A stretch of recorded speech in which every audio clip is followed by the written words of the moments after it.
오늘 하나님의 말씀은 로마서 1장입니다. 로마서 1장 1절과 2절 말씀.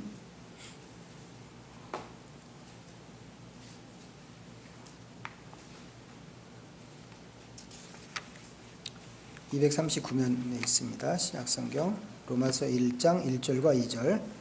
다 같이 읽겠습니다. 시작. 예수 그리스도의 종 바울은 사도로 부르심을 받아 하나님의 복음을 위하여, 이 복음은 하나님이 선지자들을 통하여 그의 아들에 관하여 성경에 미리 약속하신 것이라. 아멘. 우리가 지난 몇 달 동안 기도에 대해서 좀 얘기했습니다. 아직 다 끝난 건 아닌데 특별히 이제 우리 기도가 어떠해야 하는가에 대해서 이제 좀 길게 얘기를 했어요. 이제 처음에 시작할 때 우리가 무엇을 먹을까, 무엇을 마실까, 이제 이런 식으로 기도하는 건 아니다라고 하는 말씀으로 시작을 했습니다. 예수님께서 그렇게 말씀을 하셨죠. 무엇을 먹을까, 무엇을 입을까, 이런 식으로 기도하는 것은 이방인들이나 하는 기도이기 때문에 하나님의 백성으로서 예수 그리스도를 따르는 제자로서 할 수 있는 기도는 아니다라고 하는 것을 이제 시작으로 이제 그것으로 이제 운을 띄고 이제 시작을 했습니다. 그리고 이제 지나간 2주 동안에 이제 우리가 한 얘기는 뭐였나요? 이제 우리가 제사장이다라고 하는 이야기를 했죠. 이제 제사장으로서 우리의 직분 또 제사장으로서 해야 되는 기도가 사람 살리는 기도여야 된다라고 하는 것을 이제 지나간 2주 동안 했습니다. 이제 전체적으로 되게 오래 얘기했는데, 오늘부터는 이제 그렇다면 이제 제사장의 기도를 어떻게 해야 할까? 어떻게 하는 것이 그럼 제사장으로서 바르게 기도하는 것인가에 대해서 좀 이야기를 하려고 합니다. 이것도 좀 상당히 이제 길게 이야기를 하게 될 건데, 이 이야기는 좀 엉뚱할 수 있는데 복음에서부터 시작하려고 합니다. 복음. 우리가 복음이라는 말 많이 쓰잖아요. 많이 사용하는 말이기도 한데, 복음이라고 하는 것이 도대체 무엇인가? 복음이 뭔가요? 복음? 좋은 소식이죠. 자, 문자적인 측면에서 얘기하면 복음입니다. 복된 소식이죠. 복자의 소리음. 복된 소식이고, 영어로는 이제 굿뉴스예요. 굿뉴스. 근데 뭐가 굿뉴스일까 하는 거예요. 뭐가 굿뉴스인가? 자, 가장 단순하게 생각하면 우리가 듣고 싶어하는 모든 소식이 굿뉴스입니다. 그렇지 않겠어요? 감기로 오랫동안 고생을 했는데, 고생을 한 사람이 이제 감기가 떨어졌다. 이것만 해도 굉장히 굿뉴스죠. 거창한, 우리가 생각하는 거창한 굿뉴스도 있나요? 나라를 구하는 소식? 이런 거. 봉준호 감독이 아카데미상 4개나 받았다. 이런 거 굿뉴스였나요? 제가 아카데미상 시상식은 매년 하죠. 근데 매년 하는데도 불구하고 한 번도 제가 그런 거에 관심을 가져본 적이 없는데, 제가 올해 그걸 봤어요. 안 보는 그 채널을 틀고 그냥 처음부터 끝까지 본 것은 아니지만 하여튼 되게 궁금했단 말이죠. 이 봉준호 감독의 그 영화가 어떻게 될까. 물론 이제 제가 변한 것일 수도 있는데, 그거 외에도 이번 이 일이 저한테는 되게 듣고 싶었던 소식이었다, 이런 생각이 듭니다. 로마 시대는 어땠을까요? 로마 시대. 지금 우리가 읽은 로마서, 이 말씀이 로마 교회에 보내는 바울의 편지예요. 원래 제목이 로마 교회에 보내는 바울의 편지인데, 이 편지를 받는 로마 사람들, 물론 이제 이 편지는 교회에 보내는 거지만, 그 사람들이 묻혀 살고 있었던 그 전반적인 로마 사람들한테 굿뉴스는 어떤 것일까? 로마 사람들한테 좋은 소식은 딱 한 가지입니다. 한 가지. 황제에 대한 소식이었어요. 황제가 즉위했다, 이런 소식이나. 이게 이제 유앙겔리온이라고 하거든요. 헬라어로. 유앙겔리온 이렇게 하는데, 뭐가 유앙겔리온인가? 황제가 즉위했다. 아니면 황제가 태어났다. 이제 다음 황제가 될 사람이 태어날 때, 그게 이제 복된 소식이었어요. 여기에 이제 하나 첨부한다면, 황제의 군대가 전쟁에 나가서 승리했다. 뭐 이런 소식이 좋은 소식입니다. 로마 시대 때 복음이라고 하는 것이 그런 거였단 말이죠. 그러니까 그 시대에는 그 복음이라고 하는 말 자체가 되게 정치적인 용어였어요. 황제에 관한 표현이었기 때문에. 자, 로마서는 누구한테 보내는 편지라고요? 복음에 대한 그런 이해를 갖고 있는 사람들한테 보내는 바울의 편지라고 하는 겁니다. 근데 어떻게 시작하나요? 이 로마서가 하나님의 복음에 대해서 이야기합니다. 하나님의 복음에 대해서 이야기하고 또 그 복음이 무엇인가를 또 이야기하죠. 뭔가요? 그 복음이? 그의 아들, 하나님의 아들 예수 그리스도에 대한 이야기란 말이죠. 예수 그리스도가 복음이다 라고 지금 바울이 편지 서두에다가 이 얘기를 먼저 딱 쓰고 이 긴 편지를 시작을 하는 겁니다. 여러분 생각해 보세요. 이게 얼마나 위험한 선언인가. 황제가 복음이다 라고 믿고 있는 지역에 편지를 보내는데 예수가 복음이다 이렇게 이야기를 시작하고 있단 말이죠. 옛날에 이거 서신 검열하던 시대 있었잖아요. 우리 유신정부 때. 서신 검열하던 시대 같으면 이게 국가보안법에 딱 걸릴 그런 불온 문서란 말이죠.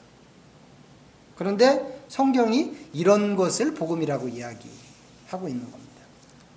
바울만 복음을 이런 식으로 이야기하는 게 아니고 모든 성경이 복음을 이런 식으로 풀어갔습니다. 예수님 태어났을 때도 마찬가지죠. 동방에서 박사들이 왔어요. 박사들이 와서 첫 번째로 물어본 게 뭐였나요? 예루살렘에 가서 첫 번째로 물어본 게 새로운 왕이 어디 태어나셨습니까? 이거 물어봤습니다. 카이사르가 유일한 왕으로 존재하는 인정되는 그런 동네예요.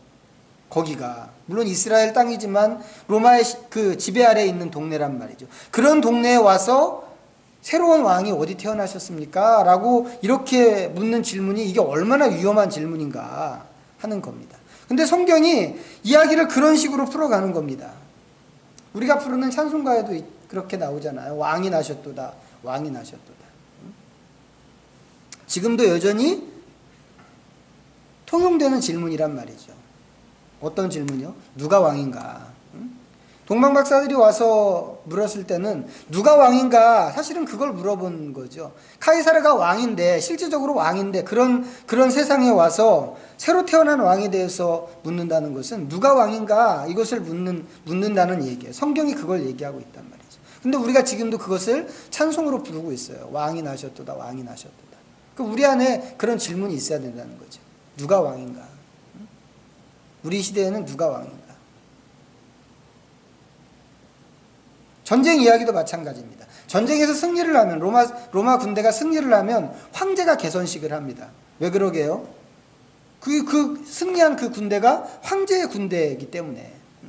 그래 황제가 개선식을 하고 저 그 이탈리아 이 장화처럼 생긴 그 지도 있잖아요. 그 끄트머리 항구에서부터 백마 타고 그 뒤에 쭉 군사들이 이제 뒤에 줄을 서고 그 사이에 포로로 잡혀온 그 포로들이 또 줄을 서고 그 전리품들 쭉 이제 마차에 세우고 수레에 세우고 그래갖고 거기서부터 행진을 하고 로마를 향해서 들어가는 겁니다. 고속도로 로마가 만든 고속도로 위에.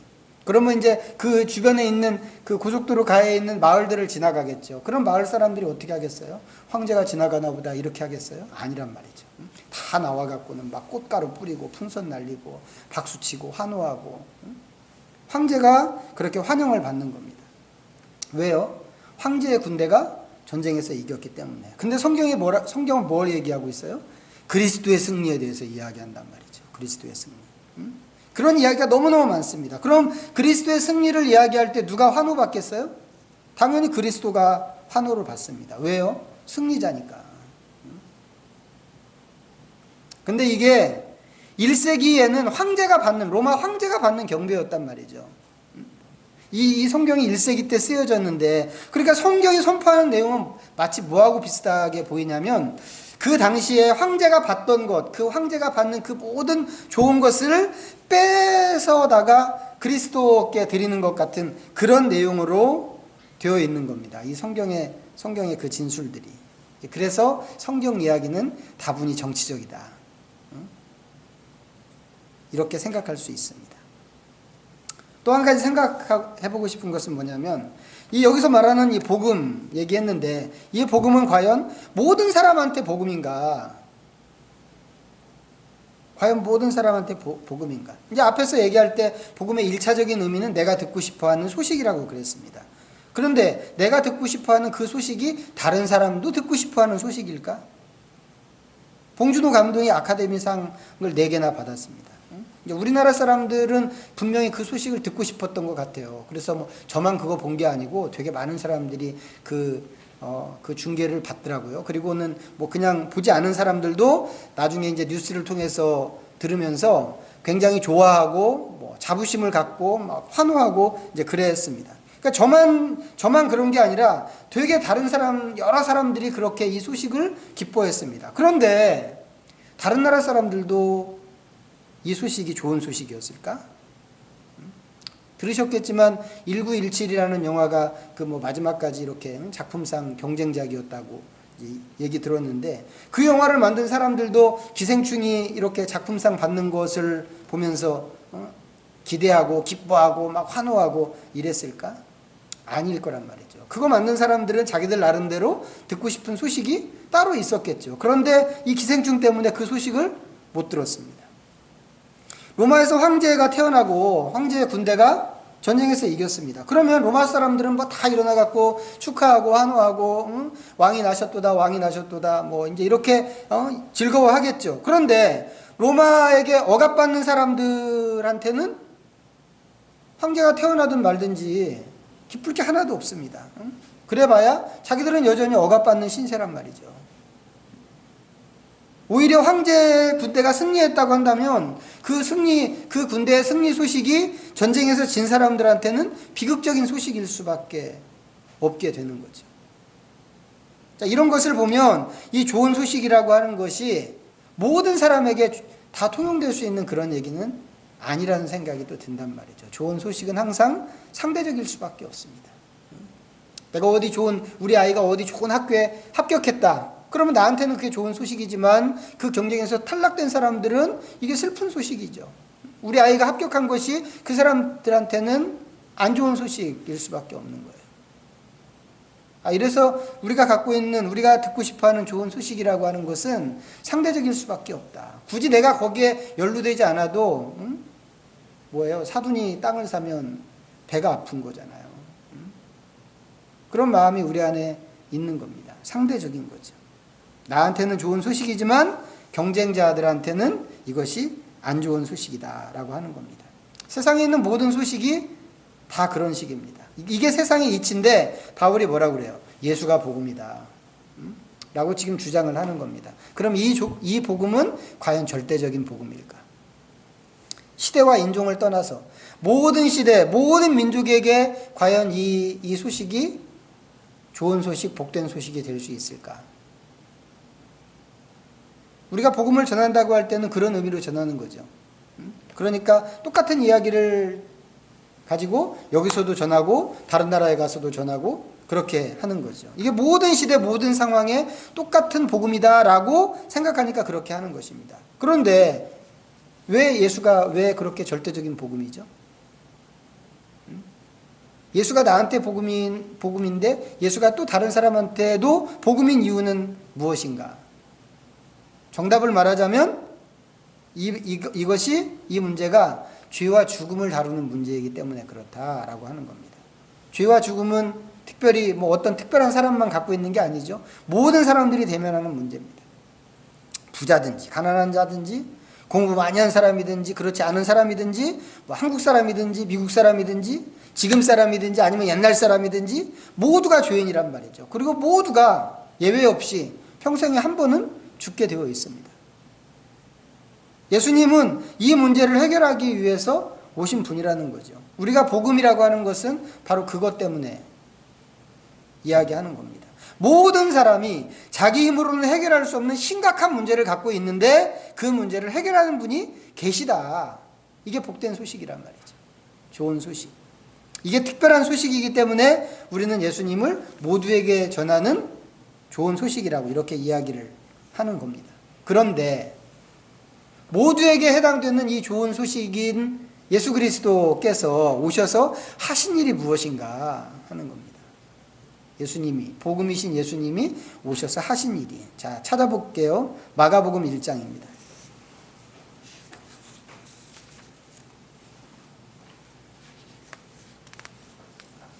마가복음 1장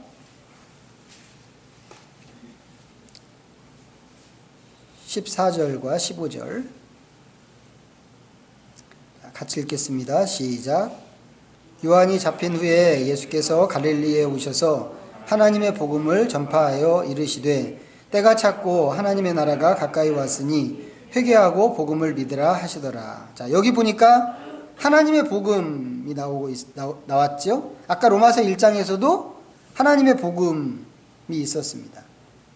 근데 이 복음이라고 하는 건 이거란 말이죠. 진짜 복음은 우리한테서 나오는 게 아니고 하나님에게서 나오는 거죠. 하나님께서 주신 겁니다. 이제 그런 의미에서 하나님의 아들인 예수 그리스도는 그 자체가 하나님이 우리에게 보내신 복음인 게 분명하다고 하는 겁니다. 그런데 복음으로 오신 예수님이 전파하신 하나님의 복음이 그럼 뭐냐 하고 보니까 그게 하나님의 나라더라고 하는 거죠. 하나님의 나라.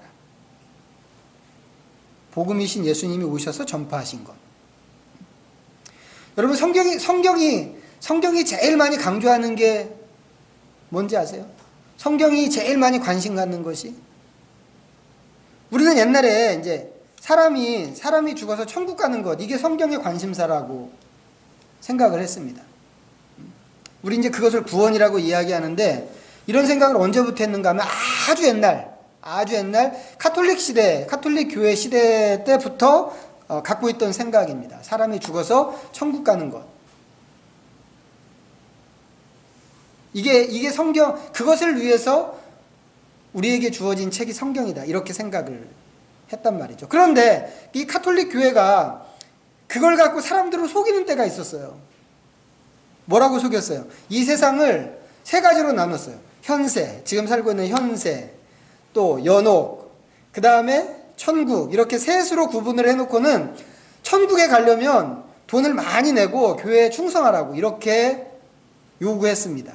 사람이 죽으면 연옥으로 가는데, 연옥에 있는 사람을 천국에 가도록 하기 위해서는 헌금을 많이 내야 된다라고 그랬습니다. 그러면서 뭐라고까지 얘기했냐면, 연보함에 돈을 넣을 때 그 돈이 땡그랑 하고 떨어질 때 그 땡그랑 소리와 함께 연옥에 있는 사람이 천국으로 딱 올라간다고, 이렇게까지 가르쳤습니다. 일반 성도들은요, 그 당시 일반 성도들은 글 모르는 사람들이 태반이었어요. 거의가 글을 모르는 사람들이었어요. 그리고 교회에서 성경을 보는데 성경은 라틴어 성경, 일상에서는 쓰지도 않는 라틴어로 된 성경만 이제 그 사제들이 읽고 설교하고 뭐 이제 그렇게 했어요. 사제들 중에도 라틴어를 모르는 사람이 있었다고 그래요. 일반 백성은 말할 것도 없죠. 이제 그런 사람들이 자기 글도 모르고 라틴어 성경은 뭐 더더욱 미사에 와서 앉아 있어도 라틴어 성경을 읽어줄 때 그게 뭔 소리인지 알아들을 수 없죠. 그런 사람들이 뭘 알겠어요? 뭘 갖고 판단을 하겠어요? 그저 사제들이 그렇다고 하면 그렇구나, 이제 이렇게 알았단 말이죠. 근데 그 교회가 그 시기에 그런 식으로 돈을 엄청나게 뜯어냈습니다. 이제 물론 이제 여기에는 뭐 헌금만 요구한 게 아니었죠. 다른 여러 가지 종교적인 행위들도 요구를 했습니다. 근데 사람들이 그렇게 믿었단 말이에요. 정말 헌금을 많이 내면 연보함에 이 동전이 땡그랑 떨어질 때 앞에 죽은 우리 식구가 연옥에서 천국으로 옮겨진다고 이렇게 믿었단 말이죠. 이제 그렇게 한 시절을 보내다가 종교개혁자들이 일어났습니다. 종교개혁자들이 발견한 게 뭐였어요? 우리의 구원은 그런 식으로 얻어지는 게 아니다 라고 하는 것을 발견했습니다. 구원은 오직 하나님의 은혜로 얻어지는 것이고 믿음으로만 얻는 것이다 라고 하는 것을 알게 됐죠. 종교개혁자들이 그래 강조한 게 그거예요. 성경이 그것을 이야기하고 있다고 하는 거였습니다. 지금까지 교회가 다른 이야기를 했지만 사람은 죽으면 연옥 가고 헌금 많이 내야 연옥에서 천국 가고 뭐 또 이 죄를 용서받으려면 막 돌계단을 무릎으로 생무릎으로 기어 올라가고 뭐 이렇게 하나님께 막 이 자기의 그 노고를 좀 보여드려야 죄를 용서받고 뭐 이런 거 얘기해 줬는데, 교회가 뭐라고 했든지 그거 상관하지 말아라. 그거 중요하지 않다. 성경이 뭐라고 얘기했는가가 중요한데, 성경이 이렇게 이야기한다. 구원은 하나님의 은혜로 받는 것이고 믿음으로 얻는 것이다 라고 성경이 가르친다고 그랬습니다. 그래서 종교개혁자들이 그 구호가 오직 은혜, 오직 성경, 오직 믿음이었어요. 돈을 아무리 많이 내도, 종교적인 공적을 아무리 많이 쌓는다고 하더라도 인간의 공적으로는 구원을 얻을 수가 없습니다. 그래서 루터를 비롯해서 많은 종교개혁자들이 성경을 자국어로 막 번역했습니다. 그리고 사람들한테 이제 알려줬죠. 이게 대단한 각성이죠. 그동안에 전혀 몰랐는데, 캄캄절벽이었는데 사람들이 이제 이런 가르침과 이런 성경, 자국어로 된 성경을 통해서 이제 각성되기 시작한 겁니다. 물론 이런 과정 자체가 하나님 주신 큰 은혜입니다. 그런데 그렇게 깨닫고 막강한 교회 권력에 저항하던 그 사람들도 구원은 죽어서 가는 것이라고 생각했다고 하는 겁니다. 그런데 생각해 보세요. 천국은 누가 가나요?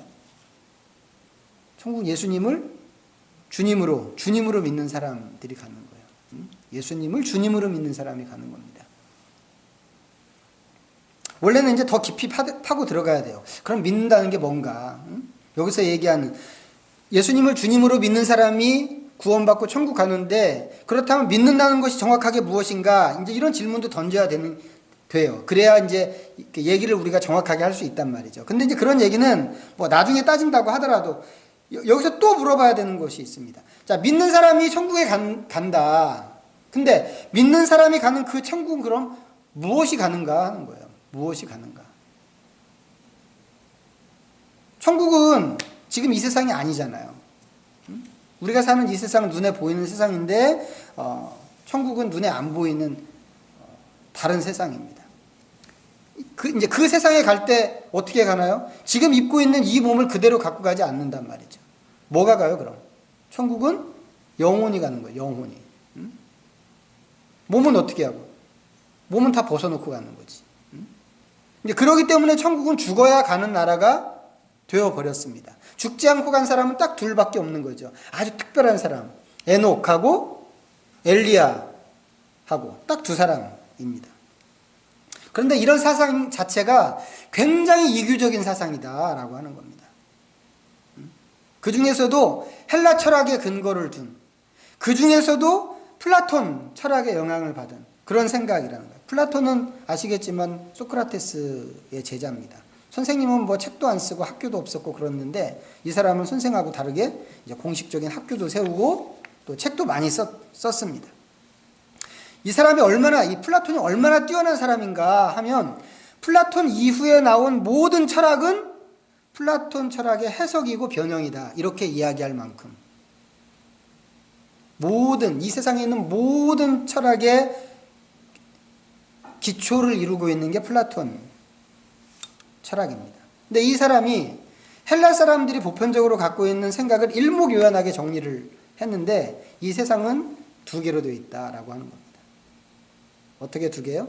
우리가 살고 있는 현재 세상하고 저 너머에 있는 세상, 이렇게 두 개입니다. 어떻게 보면 영화 매트리스를 보는 것 같아요. 지금 있는 이 세상은 진짜가 아니다 이거예요. 진짜가 아니고 그림자입니다. 진짜는 뭐예요? 저 너머에 있는 저 세상이 진짜 세상이라 이 말이죠.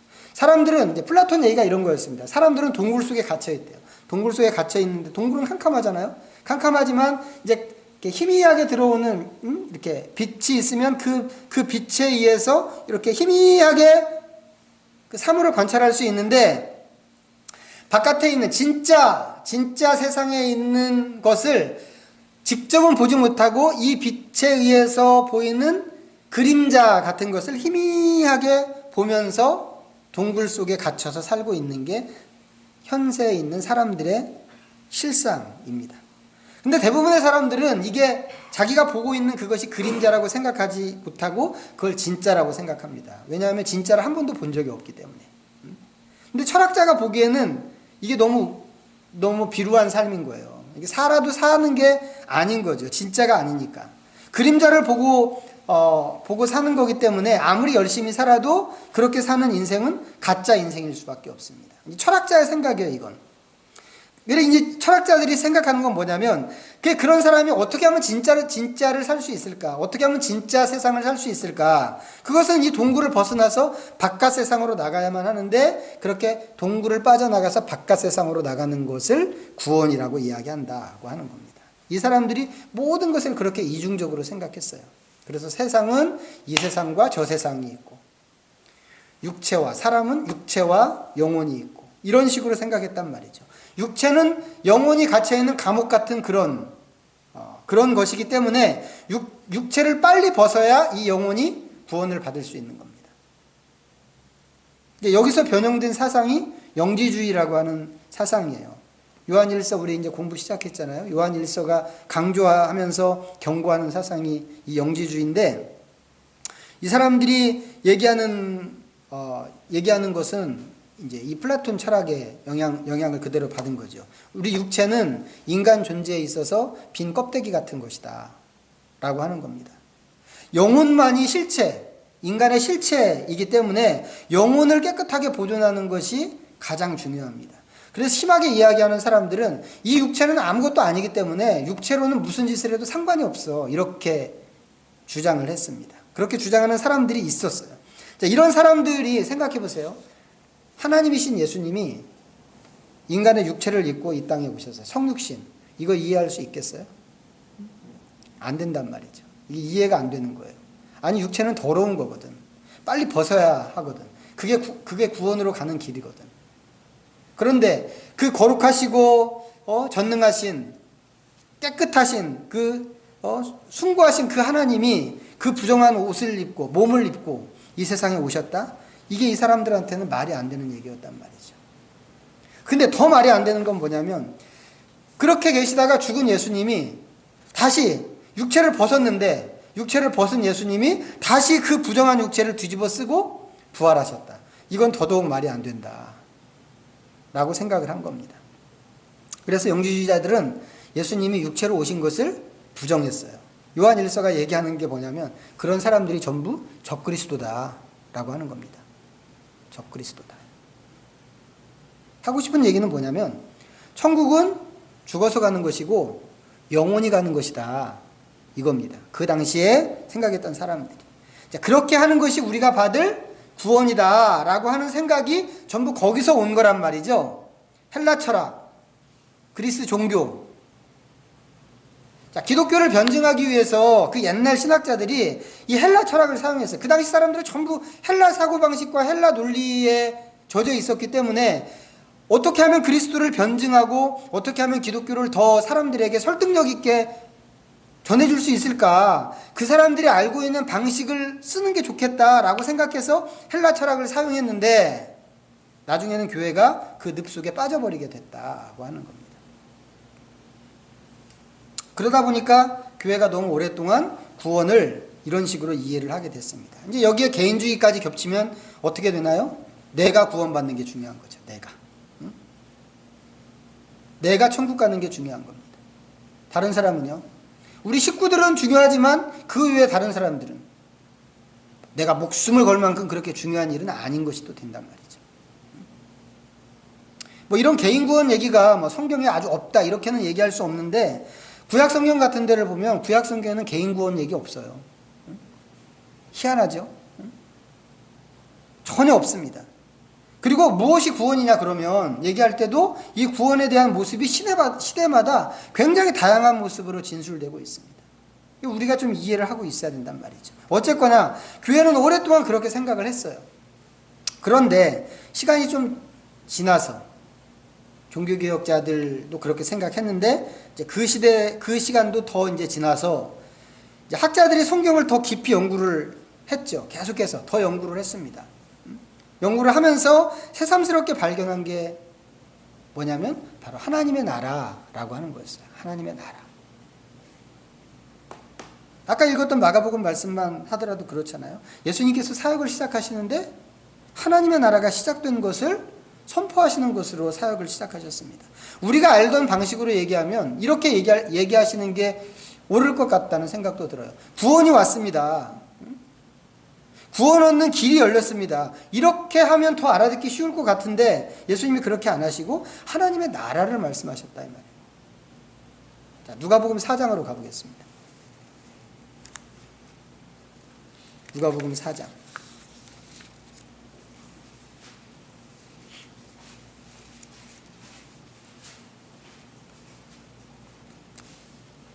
42절부터 44절까지.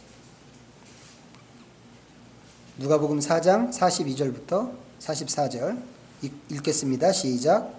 날이 밝음에 예수께서 나오사 한적한 곳에 가시니 무리가 찾다가 만나서 자기들에게서 떠나시지 못하게 만류하려 하매 예수께서 이르시되 내가 다른 동네들에서도 하나님의 나라 복음을 전하여야 하리니 나는 이 일을 위해 보내심을 받았노라 하시고 갈릴리 여러 회당에서 전도하시더라. 자, 예수님께서 병도 고치고 귀신도 쫓아내시고 뭐 이제 이렇게 하셨는데 사라지셨어요. 그래서 사람들이 막 찾아다녔습니다. 예수님이 잠시 쉬러 가셨는지 기도하러 가셨는지는 모르겠지만 사람들이 없어진 예수님을 막 찾으러 사방으로 돌아다녔어요. 그러다가 딱 만났는데 만나고 나서 이 사람들이 하는 얘기가 뭐였냐면 딴 데 가지 마시고 우리 옆에만 딱 계세요. 예수님. 이해는 되죠? 이 사람들이 이렇게 하는 게. 어디 좋은 투자처가 있다고 아주 투자처를 아주 기가 막히게 딱 찍어주는 사람이 있다고 한다면 우리가 그 사람 옆에 딱 붙어 있고 싶지 않겠어요? 이 사람 심리란 말이죠. 예수님 같은 이런 분이 옆에 있으면 세상에 걱정할 게 뭐가 있겠어요? 예수님이 다 고쳐주는데 배고프면 밥도 다 주시는데 이 사람들이 그런 의도로 예수님을 독점하고 싶어 했습니다. 근데 예수님이 뭐라고 그러셨어요? 다른 동네에도 하나님 나라의 복음을 전하러 가야 된다라고 그러셨어요. 그러면서 여러 회당에서 전도를 하셨어요. 예수님이 전도하셨다고 하는 건 뭘까? 하나님 나라의 복음을 전하는 거였겠죠. 그래서 우리도 이 하나님 나라에 대해서 관심을 안 가질 수가 없다라고 하는 겁니다. 예수님 사역의 최우선순위였고 이 하나님 나라라고 하는 주제가 사도 바울도 복음을 이야기할 때 하나님의 나라하고 딱 결부해서 이야기할 정도였으니까 우리가 이 하나님의 나라에 대해서 관심을 가져야만 한다라고 하는 겁니다. 신학자들이 이 주제의 중요성을 새롭게 발견했다고 이렇게 말씀을 드렸는데 성경을 읽어보면 온통 이 얘기입니다. 창세기에서부터 시작해서 요한계시록까지. 사실요, 옛날에 생각했던 것처럼 예수 믿고 천국 가는 것을 구원이라고 생각하면 우리 성경이 이렇게 두꺼울 필요가 사실 없습니다. 뭐만 있으면 돼요? 복음서 몇 권 하고 로마서 정도? 우리에게 왜 구원이 필요한가? 뭐 이 정도를 이야기해 주기 위해서 창세기를 포함시킬 수 있을 것 같고 예수님에 대한 예언 나오는 뭐 선지서의 예언서 몇 권을 포함할 수 있으면 될 것 같아요. 그 외에는 없어도 되는 말씀이란 말이죠. 열왕기 상하, 역대 상하 이런 거 왜 필요한지. 우리가 예수 믿고 구원받고 천국 가는데 시편, 전도서, 아가서, 잠언 이런 것들이 왜 필요한지. 잠언은 보면 도덕책 같잖아요. 이런 것들이 왜 필요한지.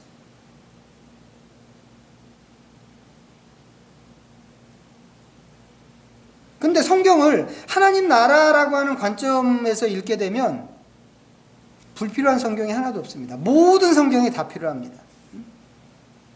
이 모든 성경들이 전부 하나님의 나라에 대해서 이야기하고 있기 때문에 그렇습니다. 바이블 클래스 그 김요한 목사님은 이제 이 강의 과정 전체 과정을 이야기할 때 성전 관점으로 이제 푼다고 그랬잖아요. 그래서 뭐 처음부터 끝까지 성전 얘기 안 하는 성경이 없다. 이제 이런 차원으로 설명을 하고 있는데 그 말도 맞죠. 이제 에스겔서 같은 데 보면 하나님의 나라를 성전하고 또 이렇게 딱 결부를 시키는 것을 볼 수 있습니다. 어쨌거나 그 성경이 그렇게 이야기를 하고 있습니다. 그래서 우리가 이 하나님 나라에 대해서 관심을 가져야만 하는데 그 하나님의 나라가 무엇일까? 하나님의 나라는 무엇일까요? 사전적으로 정의한다면, 단순하게 정의한다면 하나님의 나라는 하나님이 다스리는 나라입니다. 하나님이 왕노릇 하시는 나라. 그게 하나님의 나라죠. 그런데 제가 지난번 설교에 말씀드렸는데 하나님께서 처음부터 그런 나라를 세우셨다고 말씀을 드렸습니다. 언제요? 이 세상을 창조하실 때 하나님이 하나님의 나라를 세우셨어요. 자, 창세기 2장으로 가서 볼까요?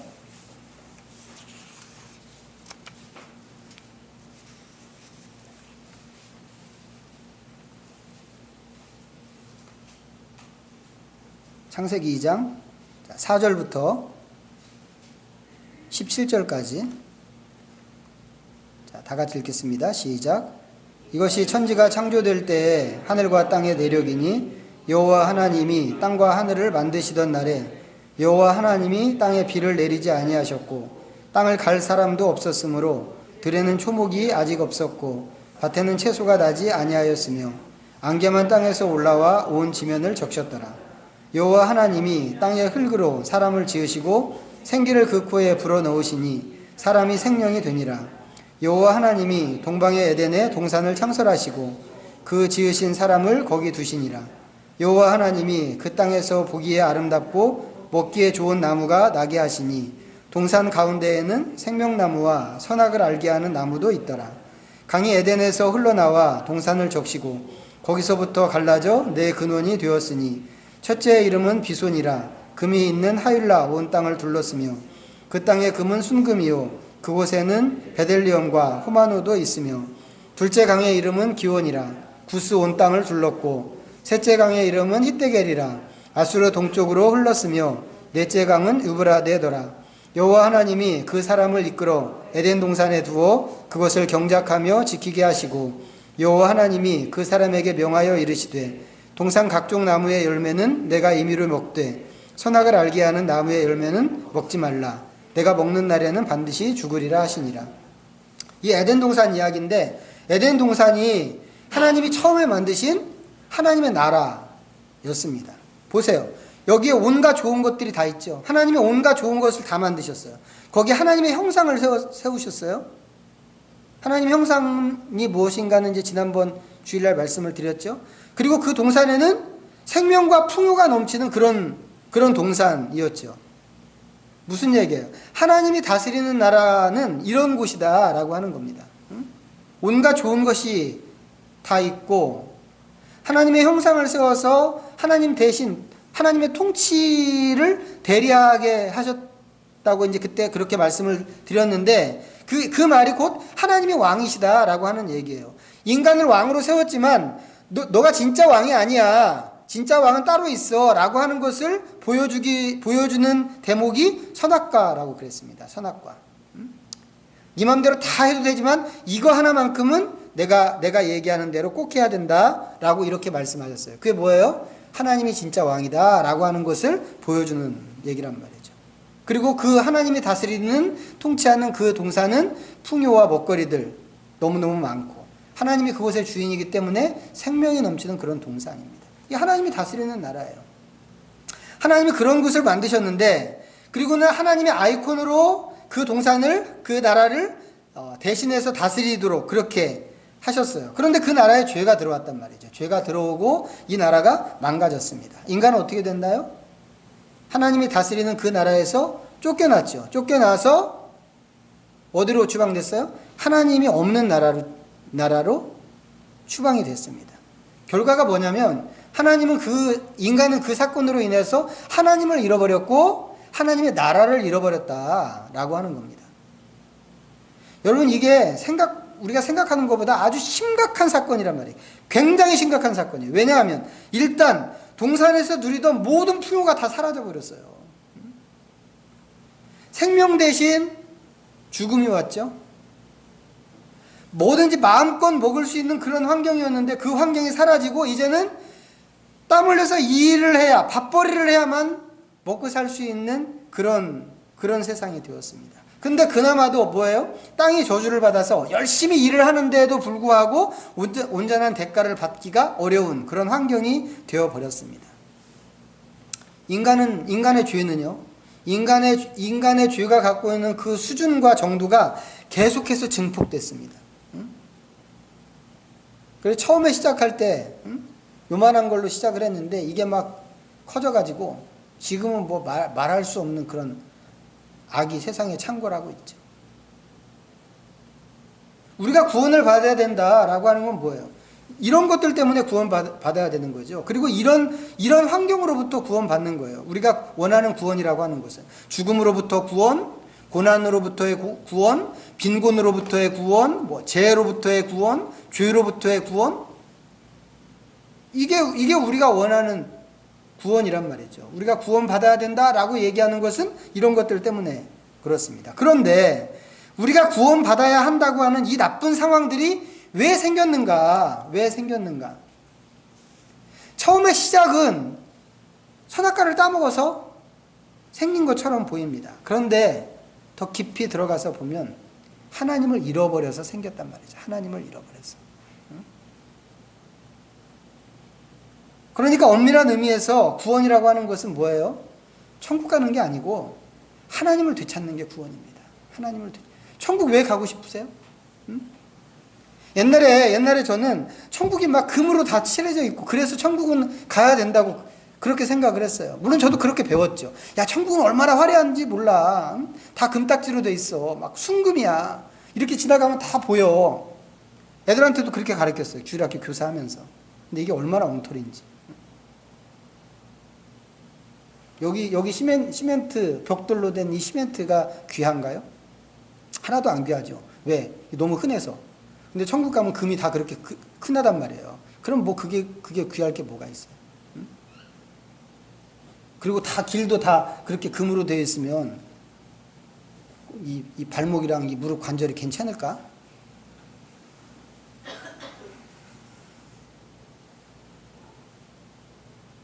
진짜는 하나님을 되찾는 거란 말이에요.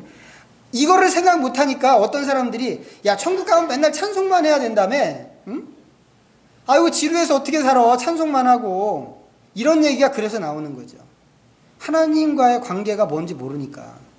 진짜 구원은 하나님을 되찾는 거란 말이죠. 응? 하나님을 되찾으면 생명을 되찾는 것이고, 하나님을 되찾으면 우리가 잃어버렸던 모든 것을 되찾는다라고 하는 겁니다. 그리고 하나님을 되찾는다는 건 뭐겠어요? 하나님의 나라를 되찾는 거죠. 하나님의 나라를. 하나님의 계획은 뭘까요, 그럼? 하나님의 계획. 성경이 말하고 있는 하나님의 진짜 계획. 요한계시록 22장 보겠습니다.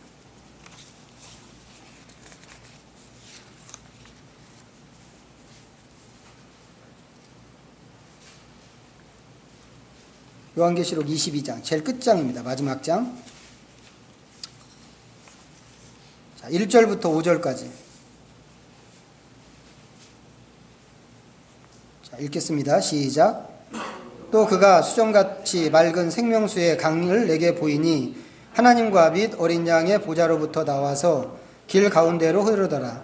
강 좌우에 생명나무가 있어 12가지 열매를 맺되 달마다 그 열매를 맺고 만국을 치료하기 위하여 있더라.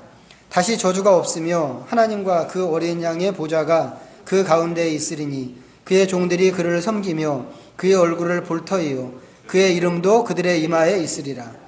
다시 밤이 없겠고 등불과 햇빛이 쓸데없으니 이는 주 하나님이 그들에게 비치심이라. 그들이 세세토록 왕노릇하리로다. 이게 뭐예요? 완성된 하나님의 나라의 모습입니다. 근데 뭐가 보이세요? 지금 읽은 이 말씀에 하나님 나라의 완성분이라고 하는데 이 완성분을 보는데 이게 에덴 동산하고 똑같다는 말이죠. 에덴 동산하고.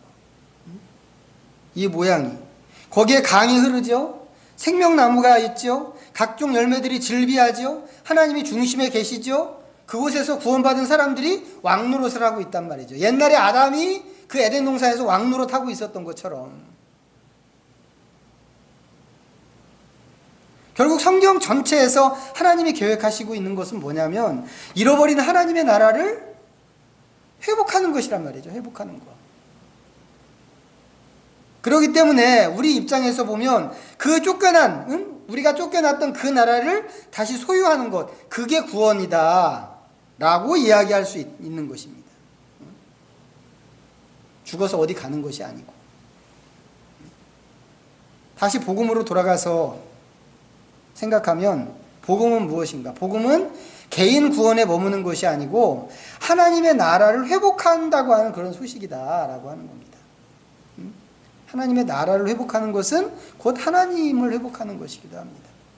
하나님과 인격적인 관계를 갖는 거예요. 그래서 죽어서 어디 간 다음에 거기서 하나님을 만나는 게 아니라 지금 여기서 하나님을 만나는 거라니까요. 여기서 하나님의 나라로 들어가는 거예요. 들어가는 거. 그래서 지난번에 설명했잖아요. 지금 우리가 사는 이어져 오는 세상이 이렇게 있는데 예수님이 가지고 온 하나님의 나라가 있단 말이에요. 이스라엘 사람들은 하나님의 나라가 오면 이 세상이, 지금까지의 세상이 다 망해서 없어진다고 생각을 했는데 망하지 않고 이 세상은 세상대로 계속 굴러가고 있고 하나님의 나라, 예수님이 시작하신 하나님의 나라가 계속 같이 가는 거예요. 같이. 근데 우리는 여기 이 세상 나라에 속해 있었던 사람인데 예수님 믿고 이 아들의 나라로 옮겨진 사람이란 말이죠. 그래서 지금 이 땅에 살고 있지만 우리는 하나님 나라 백성으로, 시민으로 지금 살고 있는 거예요. 근데 이 나라를 다스리는 분은, 우리가 속해 있는 이 새로운 나라를 다스리는 분은 누구라고요? 하나님이란 말이죠. 하나님. 그 하나님은 어디 멀리 계신 분이 아니라 늘 우리와 함께 계시는 분이에요. 우리가 속해 있는 이 나라, 이 새로운 나라에 계셔서, 그 중심에 계셔서 왕노릇하시는 하나님이란 말이죠. 그러니까 우리가 죽어서 저기 가기 전이라도 이 세상에서 사는 동안에도 우리는 하나님 나라에 속해 있기 때문에 하나님을 인격적으로 만나고 인격적으로 그분과 교제하고 하나님의 뜻을 발견하고 그분의 뜻을 이루어 갈 수 있다라고 하는 겁니다.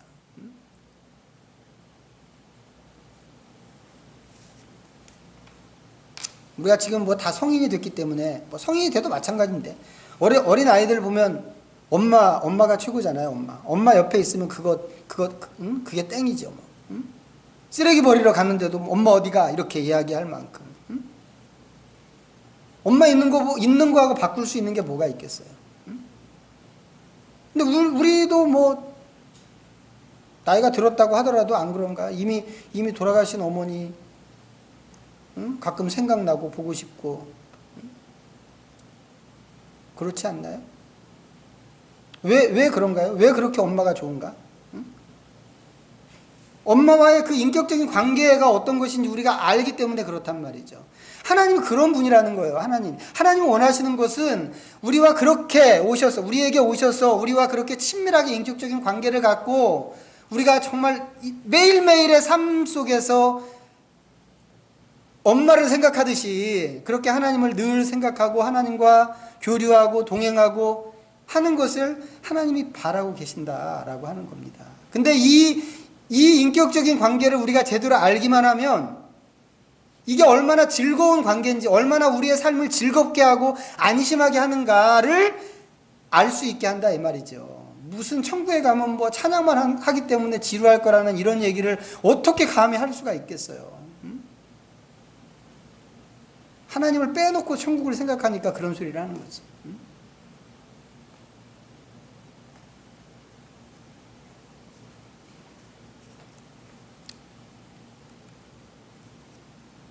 자, 다시 말씀드리지만 복음은 개인 구원에 머무는 것이 아닙니다. 복음은 하나님 나라를 회복한다고 하는 그런 소식입니다.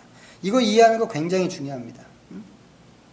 굉장히 중요해요. 왜 중요한가? 이게 하나님과의 관계를 얼마나 풍요롭게 하는가, 이 이해력에 의해서 결정되기 때문에 그렇습니다. 더 나아가서 또 한 가지는 기도하고 관련해서 생각하면 이 사실을 우리가 얼만큼 분명하게 이해하는가에 따라서 우리의 기도 생활이 완전히 달라질 수 있기 때문에 그렇단 말이죠. 왜 예수님께서 그렇게 하나님의 나라와 의를 위해서 기도하는 것을 강조하셨을까? 하나님의 나라를 위해서 기도하라고 그러시면서 왜 굳이 무엇을 먹을까, 무엇을 입을까, 그런 것 가지고는 기도하지 말아라 라고 이렇게 말씀하셨을까? 이게 하나님과의 그 관계 속에 모든 것이 다 들어있기 때문에 그렇다라고 하는 겁니다. 근데 예수님이 이런 말씀을 하신 것은 어떤 의미에서는 우리한테 변혁이 필요하다, 이런 의도도 있는 것 같아요. 뭐 예수님이 그렇게 말씀하실 때 그 말씀 듣는 이스라엘 사람들은 그런 기도 안 했겠어요? 무엇을 먹을까 무엇을 입을까를 위해서 그런 기도를 했으니까 예수님 이런 말씀을 하셨겠죠. 그런 사람들한테 너네들한테 변혁이 필요하다. 어떤 변혁이요? 믿음의 변혁. 믿음이 무엇인가에 대한 변혁, 기도에 대한 변혁, 기도를 어떻게 해야 되는가에 대한 변혁, 하나님 나라에 대한 변혁, 하나님 나라 관점에 대한 변혁, 하나님 나라가 무엇인가, 구원은 무엇인가, 이런 것들이 변혁돼야 된다라고 하는 것을 그 예수님 그 산상수훈에서 말씀하셨던 예수님의 그 가르침에서 우리가 읽을 수 있다 이 말이죠. 그 변혁이 없으면 우리는 어떻게 된다고요? 우리의 구원이나 복음을 늘 개인적인 차원에서만 생각하게 된다고 하는 것이죠. 지금까지 오랫동안 교회가 그렇게 한 것처럼. 그래서 예수님이 생각하신 이런 변혁이 오늘 우리한테도 필요합니다. 오늘 우리한테도 분명히 필요하고, 이 변혁이 없으면 믿음에 대한 기대감이 하나님이 생각하는 것만큼 그렇게 극대화될 수 없단 말이죠. 또 기도도 마찬가지죠. 기도도 맨날 그 자리에 머물러서 똑같은 자리에서 똑같은 내용으로 기도하면서 살 수밖에 없는 거죠. 그런데 하나님 나라의 회복을 구원이라고 생각하면 이 기도하는 차원과 범위가 완전히 달라질 수밖에 없다고 하는 거예요. 저지난번 시간에 강조해 드린 것처럼 세상에 죽어가는 사람들을 죽지 못하게 살리기 위해서 막아서는 그런 중보자로서, 제사장으로서의 기도. 사실 어떻게 생각하면 너무 먼 얘기예요, 그건. 아니, 내 발에 떨어진 불도 지금 어떻게 할지 모르겠는데, 그래서 맨날 그거 갖고 씨름했는데, 그런 사람한테 당장에 뒤집어져서, 이제 제사장으로 그렇게 기도해라, 라고 얘기한다면, 그게 심정적으로, 머리로는 이해될지 모르겠지만, 심정적으로는 얼마나 먼 얘기일까. 그런데 우리의 구원이 지금까지 우리가 생각한 것처럼 그렇게 조그만 차원의 구원이 아니고 정말 어마어마하게 큰 차원으로 하나님이 잃어버리신 그 모든 에덴 동산 같은 그런 하나님의 나라를 회복하는 것이 하나님의 목적이고 계획이고 관점이었던 것을 생각하면, 하나님이 그것을 위해서 그 과정 중에 하나로 우리를 먼저 그 나라에 들어오게 하신 것을 생각하면 이 모든 우리의 그 습관이나 우리의 태도들이 바뀔 수밖에 없다. 달라질 수밖에 없다라고 하는 겁니다. 그래서 우리 모두가 하나님의 이런 마음에 딱 맞는 그런 차원으로 좀 나갈 수 있으면 좋겠습니다. 그래서 하나님에 대한 감사와 또 감동도 지금보다 훨씬 더 큰 것으로 좀 달라졌으면 좋겠고, 또 우리의 기도하는 태도나 기도의 내용이나 우리가 품는 그런 모든 주제들도 좀 더 멋진, 더 광범위한 것으로 하나님의 기대에 차는 것으로 그렇게 새롭게 달라졌으면 좋겠습니다. 그래서 우리가 갖고 있는 그 모든 것들이 좀 하나님의 관점에 딱 가서 맞춰질 수 있는 그런 믿음의 여정들을 우리가 좀 잘 걷는 그런 성도의 삶이 되기를 바랍니다. 오늘은 좀 서론적인 차원에서 이런 말씀을 드렸는데, 우리가 복음의 이런 근본적인 이 원리를 좀 잘 이해하고 그것을 우리 기도의 근거로 좀 삼을 수 있기를 바랍니다. 오늘도 또 좀 기도할 텐데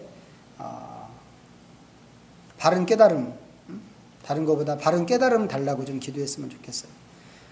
하나님께서 의도하셨던 그림을 우리가 보고 그것을 분별하고 이해할 수 있게 해달라고, 하나님의 뜻을 분별하게 해서 하나님의 뜻대로 좀 기도하는 그런 기도의 사람이 되게 해달라고 기도하셨으면 좋겠고, 또 우리가 늘 얘기하는 그 복음이라고 하는 것에 대해서도 이 복음의 폭과 깊이를 좀 충분히 경험하게 해달라고, 하나님을 만난다고 우리가 얘기는 하지만 정말 인격적으로 살아계신 하나님을 어떻게 만날 수 있을지, 우리가 아무리 노력한다고 해서 하나님 만나지는 게 아니잖아요. 하나님은 은혜를 주시고 우리를 찾아오셔야 하는데, 하나님 우리를 찾아오실 만큼 우리가 마음을 비우고 죄를 비우고 씻어내고 좀 잘 준비할 수 있는 하나님의 성소로서의 그 모습을 잘 갖출 수 있게 해달라고 좀 기도하면 좋겠고, 여러분의 가정과 또 이웃을 위해서도 기도하시고, 우리 나라를 위해서도 기도하시고, 또 4월에 있을 총선을 위해서도 기도하시고, 지금 코로나19 사태 좀 잘 정리되는 듯 하다가 다시 크게 좀 발병하게 됐는데 이런 사태를 위해서도 좀 우리가 우리 마음을 들여서 좀 기도하는 시간으로 삼으면 좋겠습니다.